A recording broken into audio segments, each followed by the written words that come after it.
This is A Different Perspective with Kevin Randle. A retired U.S. Lieutenant Colonel, Kevin Randle has been studying UFOs for nearly 50 years. Kevin has investigated some of the most famous UFO cases in the world and has been consulted for dozens of documentaries about UFOs. Considered one of the leading experts into the Roswell UFO crash of 1947, Kevin has written more than 25 books about UFOs, including the recently published Roswell in the 21st Century. Now, here is the host of A Different Perspective, Kevin Randle. And welcome to this edition of A Different Perspective. I am, in fact, Kevin Randle. Don't let the beard fool you. I'm going to be joined in a few minutes with Michael SCHRATT. Well, I'll just read the introduction here, and we'll go on from there. Michael SCHRATT was a private pilot and aviation historian who's been investigating UFO encounters for over 25 years. Between 2008 and 2009, Michael meticulously reviewed a minimum of 50,000 cases which were preserved at the Center for UFO Study archives in Chicago. He has recreated dozens of highly incredible UFO cases using drawings, illustrations, and commissioned artwork. And I have to tell you, the artwork is incredible. I've seen some of it. When I interviewed him once before on this program, we had some of the illustrations up there, and they are fantastic. He has also investigated the Kingman UFO crash, which has returned to widespread scrutiny thanks to Christopher Mellon's recent release of an email chain suggesting the crash was real. And this is kind of how I got back in touch with him as we were investigating. And I say we, David Rudiak and I were looking into the Kingman case, and his name surfaced in relation to that. So we'll chat about that too. He has appeared on multiple media platforms, including the following: Coast to Coast AM, History Channel, Paranormal Matrix, UFO Hunters, Fade to Black, and of course, A Different Perspective. In addition, Michael has been guest speaker at multiple UFO conferences, including the following: Phoenix MUFON, Orange County MUFON, International UFO Congress, MUFON Symposiums, and the UFO Con. Michael, welcome to A Different Perspective. Hello, Kevin. Good to be with you. Well, maybe we'll get this straightened out here, what we're really going to talk about. We'll see. What got us started, or what got me started and brought your name up was David Rudiak and I were chasing the Christopher Mellon email chain that he published with the suggestion of the Kingman crash. And in our investigation, your name came up, as did Preston Dennett's name and a couple of other people who were related to the Kingman crash. I understand you're also very interested in Leonard Stringfield's work. Absolutely. On crash retrievals and the witnesses that he interviewed. And Correct. I'm sure you've got all his status reports. Absolutely. And copy of his paper from 1978, in which he kind of brought UFO crash retrievals into mainstream ufology after literally decades of people ignoring stories of UFO crashes because of the controversy of the Aztec UFO crash, which we will not be talking about. Mm-hmm. So you have done some research in the Kingman crash. Correct. I've done some research in the Kingman crash. I was friends with... Michael, your microphone is muted. How about now? Okay, so okay, you're good. I was friends with Harry Drew. He was the principal investigator. Now, according to Harry Drew, this was not a crash retrieval. This was a soft landing. So we have to make that distinction. He claims that there was an experimental high-power radar system that was set up. And when this UFO flew through this radar, it was so intense that birds that flew through it fell to the ground immediately. And so this craft came down. I've got a couple of, not sure how well this will be seen here, but so this is March. Please, don't hold anything up to the camera because it does not work very well. That's fine. May 18th, 1953. He said that there were 3 ET human-like figures standing next to the craft. There was another figure that was about another 50 feet in front of them. He was the quote-unquote leader, and the agreement was that we will go with you on one condition and one condition only, that you do not separate us. That was the agreement between the ETs and the U.S. military. From there, according to Harry Drew, this craft was put on a 18-wheeler tractor-trailer lowboy, an M25 Dragon wagon. There was a cradle device. There was still some residual propulsion going on within the craft. Military personnel who entered the craft got sick immediately. They threw up. This happened twice. This is all according to Harry Drew. And then he said that they made their way going to Area 51. Now, this is a point of contention because U-2 spy plane flights didn't even start until 1955. I've got it confirmed by Peter Merlin, who wrote the best book on Area 51 that anyone has done on this planet. And he states that there was nothing there back in 1953. There was no hangar complex. There was an unimproved dirt runway at the remote test site back at that time in 1953. There were no hangars there. Now, what Harry claims is that they were trying to go across the Colorado River and they couldn't make it, so they took the entire Dragon wagon to a put-in about 200 feet north of the north wall of the Hoover Dam. They floated a barge down the Colorado River, brought the tank transporter with the disc shape on it onto the barge, floated it across the Colorado River, and made it to Area 51. In a nutshell, that's the Kingman retrieval, according to Harry Drew.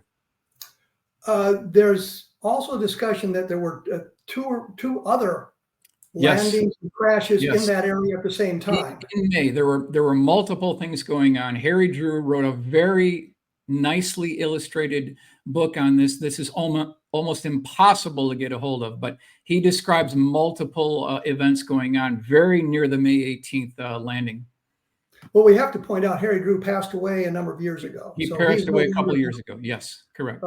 The other person that's been directly involved with this in detail, I think, is Preston Dennett, who has done some work on that and talked about multiple crashes in Arizona. And I think he talks about some of the same thing. I know David Rudiak also came across the information about these three crashes around May of 1953 in northern Arizona. Are you familiar with all three of those?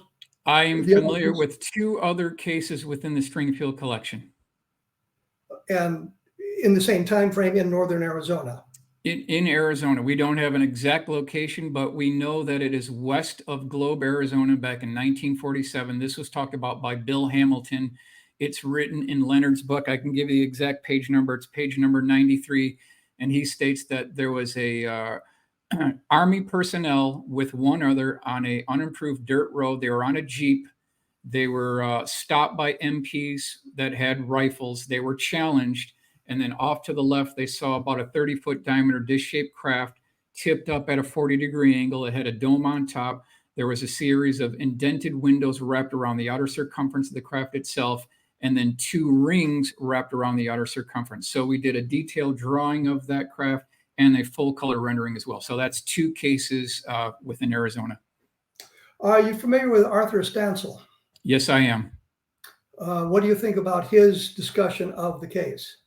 Difficult to say. I do have his obituary. I kind of did a little bit of a deep dive on him, drilling down into his background.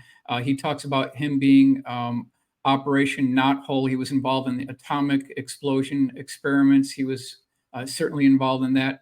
Also, what Harry Drew stated is that when a team of 40 engineers and specialists got on a bus in Phoenix, they drove all the way up to the landing site. It was still dark when they got there. And according to Harry Drew, each person got out according to their expertise. So if you were someone that knew about landing traces, you would go here. If you were an atomic bomb expert, you would go over here. This is how Harry Drew laid out this case. Now, we have to point out Arthur Stansel has an incredible background. I mean, he was an engineer. He did work at Indian Springs Air Force Base, which is in Nevada. And his story is he came from Indian Springs. That's correct. To Phoenix. And they flew to Phoenix. They picked up another 15, and then they went northbound. They went, and according to him, the bus windows were blacked out. That's correct. They weren't supposed to talk to one another. And you said they were brought off the bus based on their expertise. That's what Harry Drew said, yes. But there was also a point where Stansel suggested as they went back into the bus, their names were called off, giving the names to everybody who was on the bus. I'm not familiar with that part of it, but I also know that he said that they were sworn to secrecy and they were told that this was a top secret military aircraft that they would be looking at. I had a question. Do you have Ray Fowler's file on? Yes, I do. I have it right with me right here. The entire file? The entire file. Mm-hmm. Including the story about the contacts? Whatever I was given from Harry Drew and everything I pulled up from QFOS, that's what I have. Are you familiar that Stansel talked about extensive contacts, astral projection? I guess I'm not familiar with that part of the account. Well, I asked this question, and I don't blame you for this, but I asked this question because going back through my file, I've got the complete file that Ray Fowler put together, and you've got an extensive interview by the two teenage boys who first talked to Stansel about this, and then Ray Fowler has a transcript of that in there, and the second part of the transcript is called Contacts of the Man with the Contacts or something like that, and I see no reference to it except what I eventually found and put up on my blog, where Stansel is talking about how he and a group of people in New Jersey, paranormal people, that's not really for paranormal, researchers, people with an interest in the paranormal, got together on Sunday evenings and discussed this sort of thing, and they got into astral projection, and Stansel was talking about how he had projected himself onto a alien spacecraft that had been traveling for 1,000 years, and it was sort of a prison spacecraft, and he interacted with the aliens. You're unfamiliar with that part of the story? I'm not familiar with that. No. So you have Ray Fowler's file, but you do not have that information. I guess I don't have that information. No. Which is important because it suggests that Harry Drew edited the file. I don't think Harry Drew would do that. That's not his kind of thing. He wasn't that kind of person. He was a legitimate librarian archivist, and they trusted him so much that they sent the original microfilm reel to Harry Drew, and he took a photograph of that, and it's in the book. Unfortunately, like I said, it's a very rare book, and I haven't been able to find a copy of it. It's 7 Days in May or something like that. That's correct. Not to be confused with the movie, which was a plot to overthrow the presidency in the 1960s, called 7 Days in May, starring Burt Lancaster and Kirk Douglas, for those of you keeping score at home. But I'm interested in that file that you have. You have a Ray Fowler file. It's got an illustration of the craft in there. It's got the interview with that. It's got some information that Ray Fowler gathered as well. But it's also got can't think of the names. Jeff. Can't think of the names of the teenage boys who first interviewed him. We'll get back to that after this, because I got to take a commercial break, and I don't mean to throw you this curveball here. I'm just trying to pin down exactly how much information is available in these places, because I think that's an important thing to learn.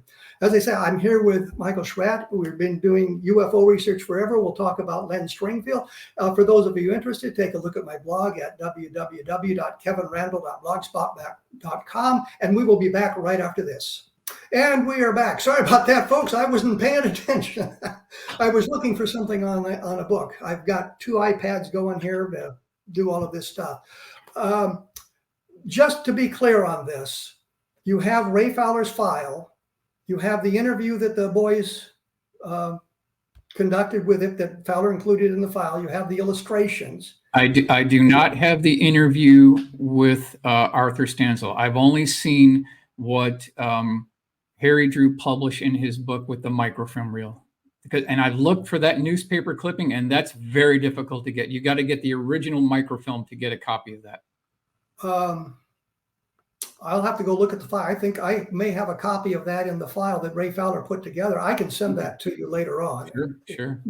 Provide you with that information. But there was nothing in what you have seen that suggested that Stansel had an interest in astral projection and was talking about. Not that I know of. Now, again, I'm skeptical about this case because of a number of reasons. There was no Area 51 back in 1953. The U-2 didn't even get started till 1955. They didn't even start flying until at least 2 years later. So for them to be shipping the craft to quote unquote Area 51 and 53, there was nothing there. There wasn't even a hangar there. So that part of the story, I'm very skeptical about. Well, that was with as you were talking there, I picked up on that as well, because Area 51 came up in other research, and when did that begin? And it suggests that in 1953 they may have been talking about it and finding a location to place this secret base, but there was really nothing there until There much was later. nothing there. No. Mm-mm. So I was going to talk about, and there must have been an easier way to get across the Colorado River than going down to Hoover Dam and floating a barge across it, but that's a whole other argument. Mm-hmm. Right. So you're skeptical of the Kingman crash yourself? I am skeptical because that part of the story doesn't add up, and I can't explain it. It physically does not add up. Peter Merlin confirmed it. There's a picture of the remote test site back in 52 time frame, and there's nothing there. There's nothing there. There is an unimproved runway there. There's no hangars there. So where would you bring a craft without even concealing it, without even protecting it? If you're going to work on it, you're not going to bring it there. So that part of the story from Harry Drew never added up for me personally. Well, if they in that time frame, if you're going to study that craft, the place you would have taken would have been Wright Field in Ohio. That's Simply quite a because ways to go, but yes. Mm-hmm. that's where the facilities were to back engineer and research this kind of thing. The Air Material Command was there to do that, and a lot of the Roswell material went there in 1947. So, but it's not the same kind of thing where you had a complete intact craft, I think is where I was going with that. So you're skeptical of the Kingman crash, but you think that Harry Drew might have not had the complete Fowler file. Then is what I'm getting. I think it's possible Harry didn't have the entire story. The beginning part of the account seems to be accurate, but them shipping the craft to Area 51 when it didn't exist that time, that to me, we need to get some more research. We need more boots on the ground. Where did this craft actually go? That's where we need to find out. Are you familiar with the name Judy Wilcott? Judy Wilcott? Nope, I am not. Well, there goes my next line of questioning. You've got yourself out of that one. Judy Wilcott was a woman, back when I was doing some of the research into UFO crashes, and Kingman was one that I was looking into, and I was always worried because it was single witness, Arthur Stanzel. And Don Schmidt said, well, there's this woman, Judy Wilcott, who lived in the area at the time, and her husband had been involved in the retrieval operation. And then later on, he was sent to Vietnam where he was killed. But before he died, he'd sent her a letter from Vietnam with the details of the crash in it. Really? And I thought, well, here's some interesting corroboration. Okay. But she could not produce the letter. That's how it always is. Then the other thing is, I interviewed the daughter, and she said, no, my father was not killed in Vietnam. He's very much alive. This was a number of years ago. He's still very much alive. And then Judy Wilcott's story kind of trailed away there. So I don't think of her as a witness to any kind of witness to the Kingman crash. So I kind of eliminated her. Dennett's book talks about her, misspells her name. He misspells Stanzel's name for some reason. I haven't figured out why. It happens a lot. Yes. On my blog, I actually have a picture of his grave. So we know how it's spelled. Unless it's misspelled on the game. I'm going to backtrack just a moment. I'm kind of scattered here. You were talking about a case where people were turned back. Correct. Getting close to, I think Correct. That's called Secret Canyon UFO crash from August 4th of 1994.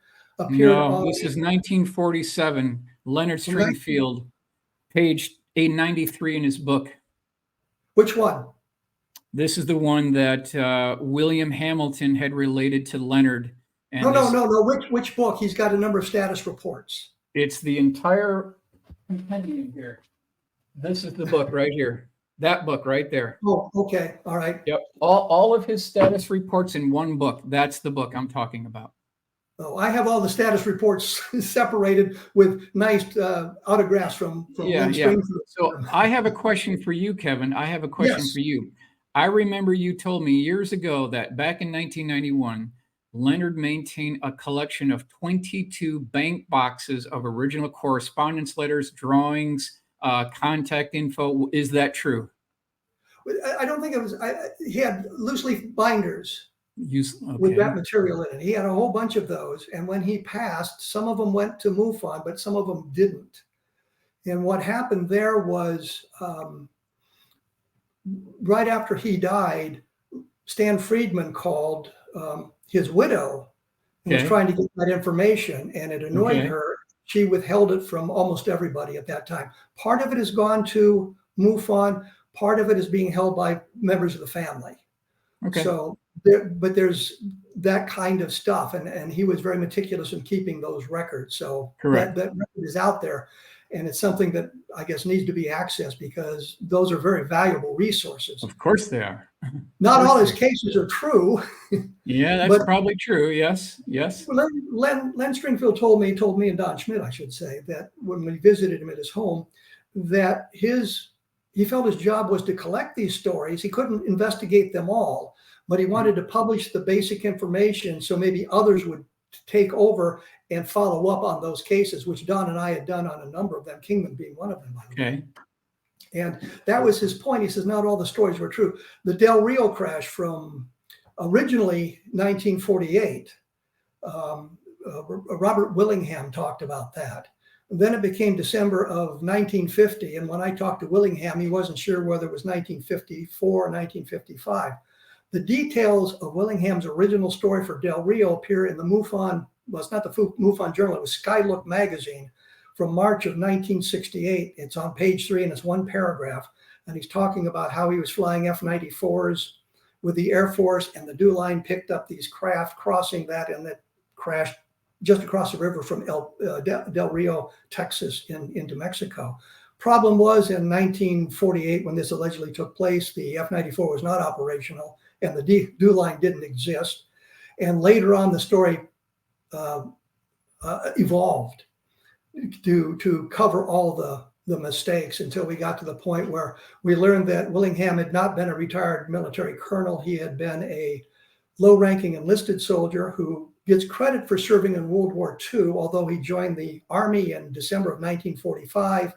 But the war was not declared over until the middle of 1946. So anybody who served in that period from the end of the shooting, the Japanese surrender in September of 45 through the middle of 1946 get credit for being a World War II veteran, which is probably more information than you care to have, and everybody else. The point was he was discharged as an E4. The Corporal Spec 4 is what it would have been, but he was never an officer. He was, in fact, in the Civil Air Patrol, which is an auxiliary of the Air Force. They do search and rescue. They have a cadet program. I myself was in it, was why I recognized what he was doing there. But he was not an active officer, so his testimony kind of collapsed around that, and I think it takes the Del Rio case off the table, which the point being is Len Stringfield had some of that information. He was very skeptical of it as well, based on the evolution of the story. Okay. All right. I don't know if you were familiar with the Del Rio crash retrieval or not. Well, I'm familiar with the one that's just across the Texas-Mexican, right in the Rio Grande River. This is 1974, and then the other case that you talked about in 1955. So, there's two there. Plus, there's one more that has a little less information. I will say the one I'm talking about, which began in, I think, 1948, attached to Robert Willingham, is a hoax. We can eliminate that one make it a footnote in our research. I'm not that familiar. I know that in the MJ-12 document, they talk about a crash at the El India Guerrero area, which is basically the Mexican names for the area across the river from Del Rio. So I'm not sure how all that relates. I think it's really the Willingham story that's in the MJ-12 documents. Anyway, so you've been looking at the crash retrievals that were in the book, or in Stringfield's book. Let me step back here, because there's one thing I wanted to talk about, and you had mentioned some of the information coming from Wendell Stevens. Yeah, this is what Harry Drew told me. He said that the reason why he was able to locate the site where the bus turned around, because Wendell said that it was located at a pyramidal rock structure. That's what he said. And then when Harry Drew spent months crisscrossing the desert, approximately where this thing came down, he found that pyramidal rock structure. And he said that he found canteen portions from the military personnel who were on the retrieval team. You know, how do we know it came from those people? We don't know for sure. But that was the marker that shows you essentially where the craft came down. Are you familiar where that place is? Do you know where that is? I don't know exactly where it is because it's not easy to get there. That's for sure. But he's got a picture of it in the book. So again, the book is very difficult to find. Right. So what do you think of Wendell Stevens as a witness? You sure you want to go there? Yes. Part of it, I think he's reliable in many instances. When he talks about the B-29 missions over the Arctic regions, where dish-shaped craft came up from the icebergs and then trailed along the trailing edge of the main wing of the B-29, and then were just a forward of the leading edge of the horizontal stabilizer, locked into position with the B-29 with all the cameras rolling and all the motion picture film reel cameras rolling, and they got all this on film. And this happened multiple times. I believe those stories to be accurate. Plus, a lot of the other information that he got from all around the world, people sending him accounts and cases and photographs. A significant majority of those are hoax photographs. They're not legitimate. A lot of them are real, and that's my assessment of Wendell Stevens. You aware of his legal Yes, troubles? I'm aware of it. Yes, I'm aware of it. Does that affect your perception of Stevens? To a certain degree, yes, but I still think that a lot of his original research was good because he just had people from all around the world sending him drawings of what they saw, citing reports, photographs. He certainly at one time, and probably still has, the world's largest private collection of alleged UFO Let me photos. interrupt you here. I just noticed I've got to take a break. We'll come back and talk about Wendell Stevens when we come back right after this. So everyone who's paying attention, please stick around. We'll be right back. I was paying attention this time, so I wasn't caught off guard. We are back. Michael SCHRATT. We're talking about Kingman. We're talking about Wendell Stevens. Looking at the credibility of Wendell Stevens, he claimed to be, and I say claimed to be because I have not seen the documentation, I'm trying to get it, was a retired lieutenant colonel from the Air Force, had been a pilot, and that sort of thing.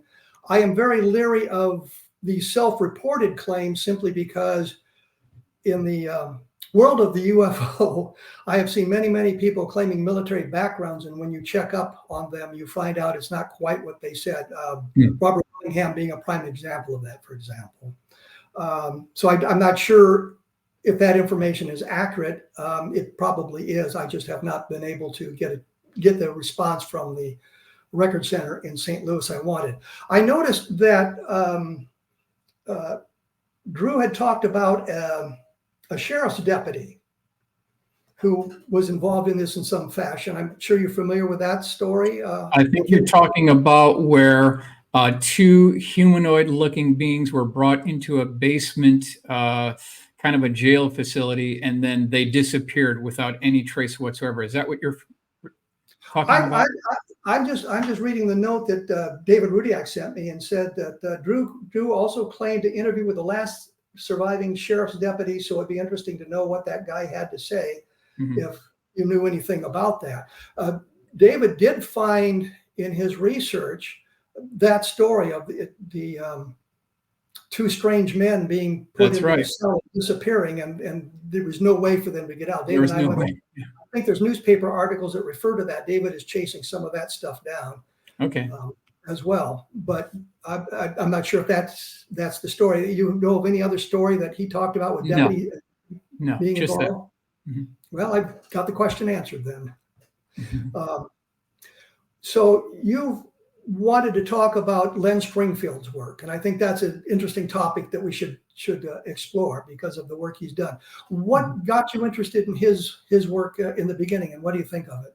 Well, I've always had an interest in aviation. That led me to some of the classified black budget programs within the military industrial complex.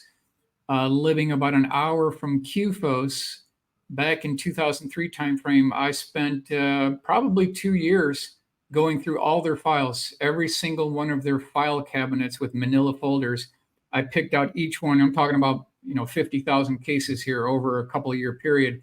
And looking through all the cases, looking for something that has a flight path, a 3-page report, and a sketch of what the witness saw. that kind of got me into the historical research. And then that led on to the crash retrieval cases from Leonard Stringfield. And the reason why I think it's important is because he was dealing with firsthand military witnesses that claim to have held the bodies, held the debris, manhandled craft up onto 18-wheeler tractor trailer lowboy trucks, and then shipped them to Wright-Patterson Air Force Base.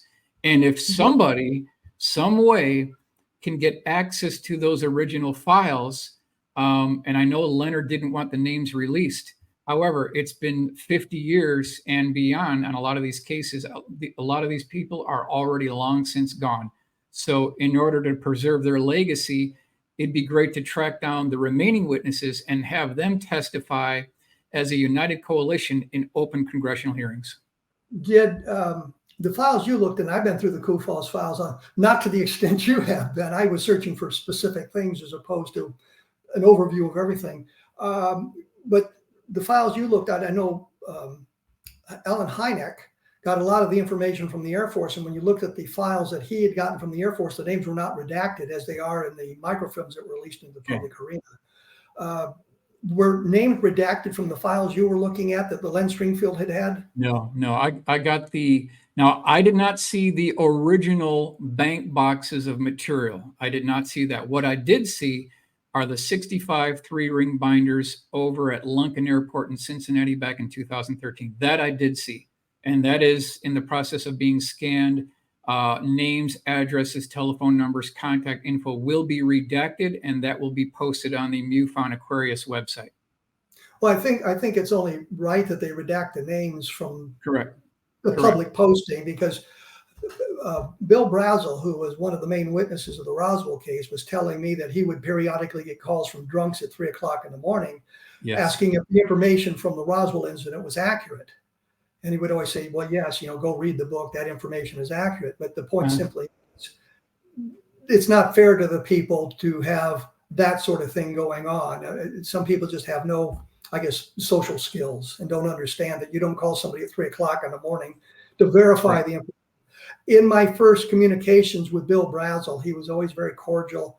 But what I had done was send him a letter because it was very easy to get his address from New Mexico. You could send a letter to New York with the address, but if it was a big sky-rise building, the post office wouldn't deliver it. But if you sent a letter to Bill Brazel in Capitan, New Mexico, it got to him. So, okay. Kevin, yes. Question for you. What is your assessment of Frank Kaufman? He's a untruthful person. Untruthful person. Okay. I have another name that I would use in polite company, or impolite company, I suppose I should say. No, I don't believe his story at all. I got caught by Frank Kaufman. We believe the story. We found his picture in the yearbook from 1947, proving he was on the base in 1947. Okay. I was always bothered by the fact he was in civilian clothes when he received a medal. I believe the medal is the World War II Victory Medal, which everybody got who served in World War II. So it was no big deal. I don't know why there was a presentation and there was a photograph of it in the yearbook, but we could confirm him being at the base in 1947 in an administrative position. He gave us a copy of his discharge papers that showed he'd been a master sergeant and he'd had training in intelligence, and he had some other documentation he supplied. When we got to looking at this carefully, this is before I read a book called Stolen Valor. And in that book, it's about all these people claiming to be Vietnam veterans who were not. Right. Okay. I'm a Vietnam veteran and I can prove it. And in fact, I actually got challenged in LaGuardia Airport about 3 weeks ago because I was wearing my Vietnam veteran hat, and this guy said I looked too young to be a Vietnam veteran. If I'd been smart, I would have said, go get on your cell phone, go to the 187th Assault Helicopter Company website, go to the unit roster and scroll down and you'll find my name and a picture of me. But I think I finally convinced him I was. But the point simply is I read that book, and then we started vetting these people very carefully. We learned that Frank Kaufman had not been a master sergeant as he claimed. He had been a staff sergeant. He had no training in intelligence. He was an administrative NCO. And then other parts of his story began to collapse. So no, I do not believe Frank Kaufman's story anymore. Okay. Do you concur with Don Schmidt's estimate that the escape pod that landed at the crash site 35 miles north of Roswell was about a 13-foot long egg-shaped craft with a little bit of a dome on top and a hull breach. Do you concur with that assessment? I know there was what we call the impact site. I'm not sure it was 35 miles northwest of Roswell. It's not that far off the main highway going into Roswell. That's correct.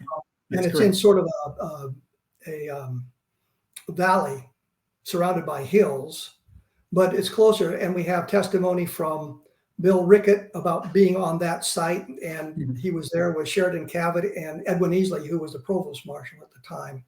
I think the description of that is kind of confusing because the original description that I read was based on the testimony of a guy who'd seen something in a silver plate B-29 on the base later on, thinking this was the escape pod. But what he was really describing was an MK3 atomic bomb. The clue is the silver plate B-29s. The bomb bay had been modified to carry the atomic weapons. So they had on the base at Roswell, they had the regular B-29s that would carry a conventional load, and then they had the silver plate ones, which were in a different area, and access was restricted to it because at the time the atomic bomb was, the size and shape was classified. And Tom and Don got a testimony from a guy who'd inadvertently gotten into one of the silver plate B-29s. He was a mechanic and he was in an area he wasn't supposed to be. He thought he could be there. And that's the description that he gave of it. I think that might be something of a misnomer. But I think that Don and Tom are very careful in their research, and that description may be confused by that specific eyewitness testimony. Okay. And then, Kevin, what are your thoughts on Timothy D. Proctor? Any words on him and what he saw with Mac Brazel? I may be the only researcher who ever talked to him. Really? Okay. Because he was very reticent to this is becoming an interview of me, which I should stop, but I'm not going to because it's only fair. We had learned that he hung around in a convenience store close to somewhere down around Carrizozo, I think it was. I staked out the area for a while. I never saw him. I talked to him on the phone, I think twice. I was calling his mother. He lived with his mother, Loretta Proctor. Yeah. The first time I talked to him, if I got the sequence right, he just gave the phone to his mother. The second time I talked to him, I got a little bit of information, not a whole lot, just that he had been involved and he'd been frightened by the military. So there's very little information that came directly from D. Proctor, other than what came from Loretta, who later in his life, he died, I think, at age 65 before Loretta had passed, talking about what he had seen. So we have a little bit of information, but it's secondhand. What I got is firsthand, but is not as complete as I'd like it to be. It seemed that he was very disturbed by these events. I guess we could say that. He was very disturbed by something that took place in his life. He became, I think, an alcoholic and that sort of thing. So he was very reticent to talk about this. He didn't want to talk to anybody about this. And as I said, when I talked to him the two times, it was by accident because he answered his mother's phone. And I think the stuff is, I think I've reported on that in one of the Roswell books that I have done. Okay. Interesting. All right. Anything else? You're on a roll here. Let's get this Len Stringfield. What I was going to ask you, was there a particular case in Len Stringfield's reports that caught your attention that you think is a really important case that may not have been properly researched? All of them are very interesting, and there's a whole bunch of them. But to answer your question, there is a specific case that really interested me very much. This has to do with a United States Marine who was based at Cherry Point, North Carolina, back in December 1963. Now, this is in Leonard's publication here. So in a nutshell, the story is that December 1963, he has called to board a plane with blacked out windows, and they flew 3 hours by plane from Cherry Point, North Carolina, to a location that he didn't know about. This is an undisclosed location. He was brought to a building They opened up either the hangar doors or a main door. He looked inside. There was a 40-foot diameter dish-shaped craft propped up on scaffolding. They built a catwalk around this thing. It was about 15 feet tall. It looked like a fat hamburger. It had 9 elliptically shaped opaque windows wrapped around the outer circumference of the craft itself. His job was to guard the craft for 2 weeks. He said that there were multiple teams of white lab coat technicians with color-coded badges. So if you had a green badge. Let me break in here because I'm up against the break again. Okay, no problem. Unfortunately, we'll come back with the scaffolding and the windows and the guards. I was going to ask you what his role was. We will be back after this with Michael SCHRATT, so please stick around. And I am back with Michael SCHRATT. Please notice I was paying attention this time and was not caught off guard. When we went away, you were talking about a Marine witness who was flown from Carolina to an undisclosed location, and he was brought in as one of the guards on the craft. That is correct. Now, so when we left, you were talking about the white-coated guys, obviously scientists who were brought in to do their research. That's right. So he said that there were lab coat technicians. Each had a color-coded badge, and he proceeded to watch them take a diamond-tip drill bit to the side of the craft. They could not penetrate it. They did the same thing on the opaque window. They could not penetrate it. They brought in acetylene torches. That didn't work. And then they brought in a laser back in 1963, December 1963. They placed the laser, shined it onto the craft itself. It bounced off the exterior and then reflected up and damaged the ceiling tile. And I contacted the gentleman who interviewed this Marine. He's the one who alerted Leonard Stringfield. So that's how Leonard Stringfield got a hold of this. Now, he said that this is the Marine here, directly below the craft on the quote unquote. Michael, your mic is muted. Once again. We're back on. Okay, so there was a white painted circle below the craft, and his job was to shoot to kill anyone who would try to breach that white circle. And then on the last day, near the last day, he went into the facility. There was nobody else there. So he was alone with the craft by himself. Nobody frisked him when he got in. So he brought a small Minox camera. He snapped a shot of this thing. The very last day on the job, he walked in. He saw that the craft was being moved off of its scaffolding, put onto a tractor trailer lowboy truck with tarps and chains over it, and was being moved to the next location. So in a nutshell, that is his case. I interviewed the gentleman who interviewed the Marine back in 1986. I bet I did about a 2.5-hour videotape with him, and he gave me his original notes. He gave me original sketches from the Marine, and I believe this to be a real case. What about the photograph? Photograph was lost in a flood back in 1983. Always the way. It's always, that's how it always is. Yep. I don't know how many times we've spent years, decades looking for any documentation on the Roswell case, and always we're just too late. I had one guy tell me that he had a rancher in the area had taken photographs back in 1947 with he had a strange name. And so Don and I went to the county assessor's office, and I said, can you search the tax records using the first name? They said, yeah. I gave it to them. They came up with 3. 2 of them were business. We went to interview the guy, didn't want to lead him in any directions, but the upshot is, no, we didn't get any photographs. So never seemed to be able to find that little piece of evidence that we really need. That's right. So you talked to the person who talked to the Marine. You have not. That is correct.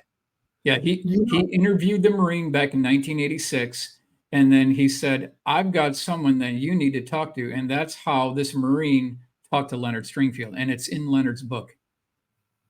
But you have not talked to the Marine. Nope, I can't. I've been trying to find him for over 10 years. I just don't have the resources to track him down. I know where he lived back in 86. I know his wife's name. I know his state in the Marines, who he was, what his MOD was. I don't have his DD-214, so I don't have that information, but I think we've got enough to probably find that guy, but I just don't have the resources to do it. I don't have the computer CIA network databases to track the guy down. Do you know what rank he was? Ranky? No. No, rank. What grade he? Ranky. I think I could probably get that for you. Yes. Mm-hmm.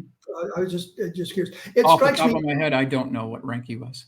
It strikes me odd that they would bring somebody from North Carolina to guard this thing when they might have had resources much closer. And we don't know where he didn't say. It's not in the report, but this is what he said. He said that he guarded the craft for 2 weeks. It was propped up on scaffolding, and this is very close hulled. They could not get into it with diamond tip drill bits. They could not get into it with acetylene torches. There were lab coat technicians there. They all had color coded badges. It's a very detailed report. This guy gave me sketches from the Marine. And so I believe it to be a credible case, although I can't find the guy. I don't even know if he's alive. Is there another, because we're running out of time, is there another case that? Sure. 1955, Wright-Patterson Air Force Base. Actually, this is 1953, Wright-Patterson Air Force Base. This is multiple times within the status reports that Leonard talked about. You probably, Kevin, know about this case. So this is a warrant officer at Wright-Patterson Air Force Base who stated that a 4-engine DC-7 cargo transport plane landed on the tarmac at Wright-Patterson Air Force Base. It taxied into one of the hangars. The hangar doors shut closed. And then on the port left aft rear side of the DC-7, there's a cargo entry hatch door that opened up. And then a forklift came over and started offloading these pallets. On one of the pallets, there were 3 wooden crates. All 3 on the top had their tops and lids removed. And he was close enough to look inside. And he said that there were 3 ET bodies about 3.5 feet tall, all wearing a one-piece tight-fitting flight suit. They had oversized head, oversized eyes, slit for a mouth, minute nose. He said one of them was female because it had breasts. And then he said that all 3 were being suspended off the bottom of the wooden crates by a white netting to protect them from the dry ice freezer burn below. And so this is what's talked about in the Stringfield notations. I'm sure you have at least 2 references of this case in your files as well. Yeah, there's many cases, especially in 1953 for some reason. I've always been bothered by the idea that these things were seemingly raining out of the sky. There's so many crashes, reported crashes. Right. What do you think are 5 that you believe sincerely are real crash retrievals? Okay. Well, I believe the Marine case is correct. Although, I can't prove it. I don't have a piece of a glove compartment from a flying saucer, right? Like you talk about.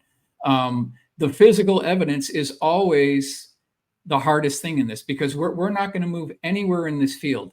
Any kind of congressional hearings or any kind of UFO meetings, we're not going to get anywhere unless we get the actual physical hardware. That is going to be the vehicle that facilitates disclosure. Anything less than that, we're going to be spinning our wheels. The United States government is going to keep on kicking the can down the road, and we're going to be here another 50 years and still not what's going on here. So we need to get that physical evidence.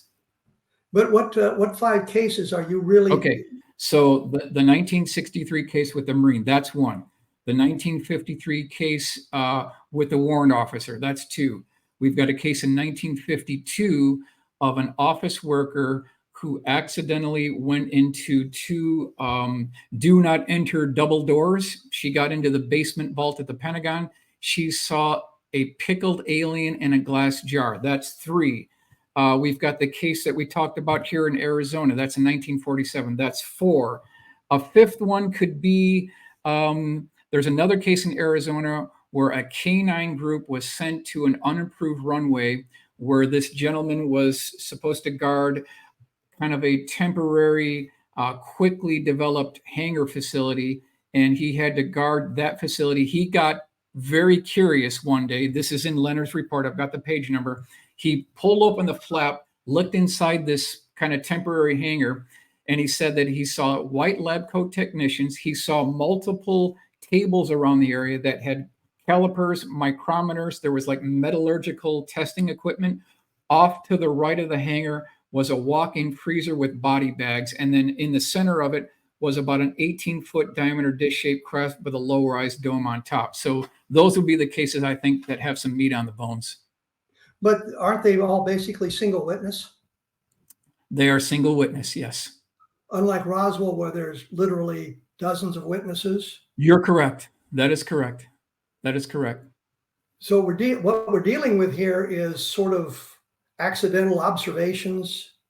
In some cases, yes. And these are like onesies and twosies. These don't have like a whole lot of witnesses. Now, some do. Some other cases within the Stringfield collection, they do have more witnesses. But the majority of these cases, looking at them, he's dealing with one military witness. Now, there could have been other witnesses, but they never came forward. We haven't found them. With Roswell, or we haven't found them, yes. We had a single witness, and we went from there on that. Right. I'm running out of time here. Okay. You did a book with UFO illustrations in it? Correct. And the name of the book, and how can we get it? It's called Dark Files, A Pictorial History of Lost, Forgotten, and Obscure UFO Encounters. It's on Amazon. So if you just type that in with my name, it'll pop right up.